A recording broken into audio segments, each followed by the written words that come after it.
सबसे पहले नीरज आप सभी को नीरज सरकार का नमस्कार।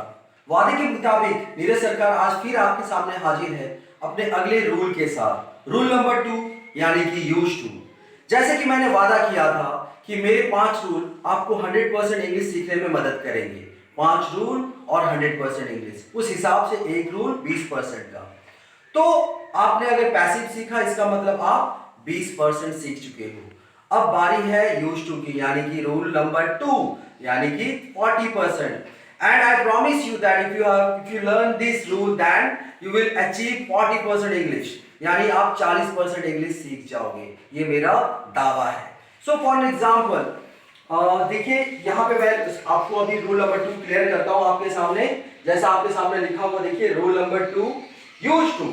सो यूज टू क्या है? It is used in a sentence. It is used in a sentence where the task is repeated again and again in past tense. It is used in a sentence where the task is repeated again and again in past tense. Next, Hindi में देखिए, used to। used to का प्रयोग हम ऐसे वाक्य में करते हैं जहां कार्य को भूतकाल में बार बार किया गया है। आई रिपीट, यूज टू का प्रयोग हम ऐसे वाक्य में करते हैं जहां कार्य को भूतकाल में बार बार किया गया है। देखिए उदाहरण के लिए मैंने यहां एक एग्जाम्पल लिखा है, मैं टीवी देखता था। तो इससे आपको क्या समझ में आ रहा है? ये जो मैं है यानी कि सब्जेक्ट, ये जो मैं है ये टीवी देखता था, यानी कि ये पहले टीवी देखता था पर अब वो टीवी नहीं देखता। इसका मतलब है कि एक समय में वो काम को करता था पर अब वो काम करना बंद कर चुका है। तो देखिए इसको मैंने इंग्लिश में लिखा है, I used to watch TV.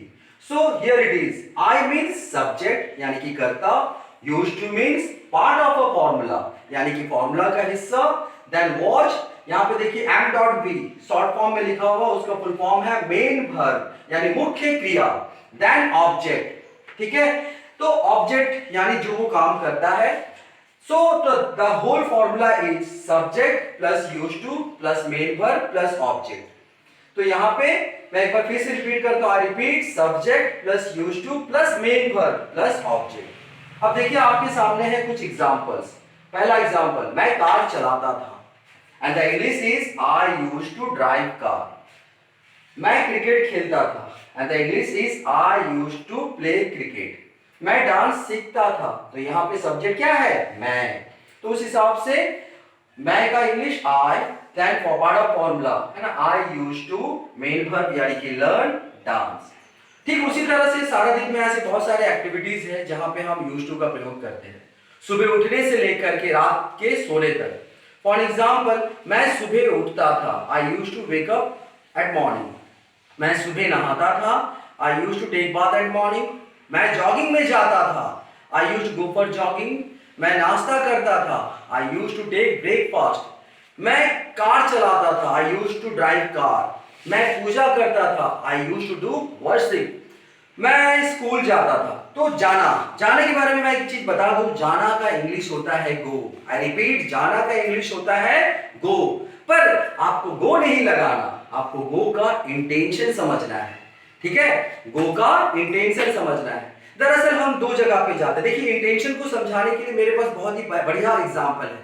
देखिए हम जाना मतलब हम कहीं भी जाते हैं तो हमारे दो तरह के इंटेंशन होते हैं, वहां पे जाना है और अटेंडेंस देना है, नहीं और जाके अटेंडेंस नहीं देना, यानी अटेंडेंस देना है, अटेंडेंस नहीं देना है। तो देखिए हम स्कूल जाते हैं, कॉलेज जाते हैं, ऑफिस जाते हैं, हम अटेंडेंस देते हैं।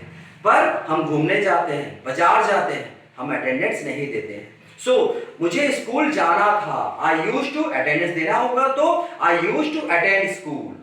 पर जैसे मुझे ऑफिस जाना था, I use to attend office. पर मुझे घूमने जाना था, I use to go for घूमना, स्ट्रॉलिंग हो गया, रोमिंग हो गया, खैर जो भी आपका होगा। मुझे जमशेदपुर जाना था, I used to go for Jamshedpur. Go की जगह में आपको लगाना I used to visit Jamshedpur. मुझे बारीपदा जाना है, I used to visit Baripada.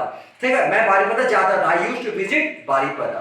तो यहाँ पे क्या है ना, आपने गो को क्या किया कि classified, you have classified go into two parts where you have to give attendance and the place where you don't have to give the attendance. So the place where you need to give the attendance, there you need to use attend, and the place where you don't have to means give the attendance, there you need to add visit. तो आपको visit लगाना है जहाँ पे आप attendance नहीं देते. तो ठीक है, मैं स्कूल जाता था, यानी कि I used to attend school. मैं 1 बजे लंच लेता था. I used to take lunch at 1 o'clock. मैं 3 से 6 खेलता था. Used to play from 3 to 6. Generally सभी बच्चे यही करते हैं. और 6 से लेकर के 9 बजे तक मैं पढ़ता था. I used to study from 6 to 9. Then मैं 9:30 से 10 बजे तक टीवी देखता था. I used to watch TV from 9:30 to 10 o'clock. मैं 11 बजे डिनर लेता था. I used to take dinner at 11 o'clock. मैं 11:30 बजे मेडिसिन लेता था. I used to take medicine at 11:30. और मैं 12 बजे सो जाता था. I used to sleep at 12 o'clock. तो देखिए, सुबह से लेके रात हो गई और कितने बेहतरीन तरीके से आपने used to का प्रयोग किया. तो इस हिसाब से उस हिसाब used to का प्रयोग किया गया. खैर मैं अब आपके सामने जो कहने आ रहा हूँ, देखिए मुझे पक्का यकीन है कि ये जो रूल है, यानी कि सेकंड रूल, यानी कि used to, ये जरूर से आपकी मदद करेगा. आपको 40%, क्योंकि आपने पैसिव सीखा, यानी कि आप 20% सीख चुके हो, और आप अगर यूज्ड टू सीख लेते हो तो आप 40% सीख लोगे. And for the better results you need to write down on your copy. आपको कॉपी में नोट डाउन करना है ताकि आपको हेल्प मिले. आपको क्या नोट डाउन करना है? You need to write down the definition. English and Hindi ज्यादा बेटर रहेगा. और आपको लिखना होगा ये वाला और फॉर्मूला. देन आपको कुछ ये प्रिंसिपल एग्जांपल्स है. फिर आपको कुछ अपने से एग्जाम्पल लिखने होंगे, but the example should be natural. आपको नेचुरल एग्जाम्पल लिखना होगा, बुकिश नहीं लिखना होगा. जो आप बात करते हो, जो आप करते हो, आपको ऐसे एग्जाम्पल्स का प्रयोग करना पड़ेगा. ये आपकी काफी ज्यादा मदद करेगा. तो ये रहा आज का वीडियो, और मुझे आशा है कि आपको ये वीडियो पसंद आया होगा. और मैं आशा करता हूं कि अगर आपने ये वीडियो पसंद किया होगा तो प्लीज इसे आप सब्सक्राइब करें, और नीचे तो जो बेल आइकॉन है उसे दबाएं ताकि आपको जो अगला नोटिफिकेशन है हमारे नेक्स्ट वीडियो का वो आपको मिल सके. और लाइक तो जरूर करें. और आगे क्या सवाल है, आगे क्या?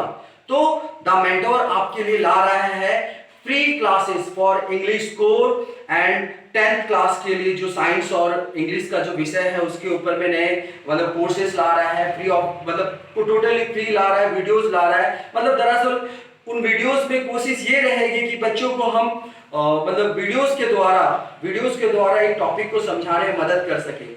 कोरोना के चलते बच्चे घर से बाहर नहीं आ पा रहे हैं, ट्यूशन नहीं ले पा रहे हैं, स्कूल नहीं जा पा रहे हैं. बस आपको करना क्या होगा, वो जो वीडियो रहेगा उसके कमेंट सेक्शन में आपको जाना है. वहां पे आपको अपना डाउट वाला टॉपिक लिखना है. जैसे फॉर एग्जांपल जैसे 10th में है आपको इलेक्ट्रोमैग्नेट, तो आपको डाउट है इलेक्ट्रोमैग्नेट, आपने कमेंट सेक्शन में लिख दिया इलेक्ट्रोमैग्नेट, और उसे कमेंट सेक्शन में उस इलेक्ट्रोमैग्नेट को सॉल्व करने की कोशिश की जाएगी, या फिर जो अगला वीडियो होगा वो इलेक्ट्रोमैग्नेट के ऊपर होगा. उसी तरह से इंग्लिश कोर में एक चैप्टर का समरी दिया जाएगा, उसे इंग्लिश हिंदी वगैरह में समझाया जाएगा. और मान लीजिए उसी चैप्टर से रिलेटेड कोई भी क्वेश्चन है आपके दिमाग में, तो आपको कमेंट सेक्शन में देना है, और उसी कमेंट सेक्शन में आपको जवाब भी मिलेगा. इस तरह से आप घर बैठे पढ़ सकते हो. थैंक यू होगा. धन्यवाद.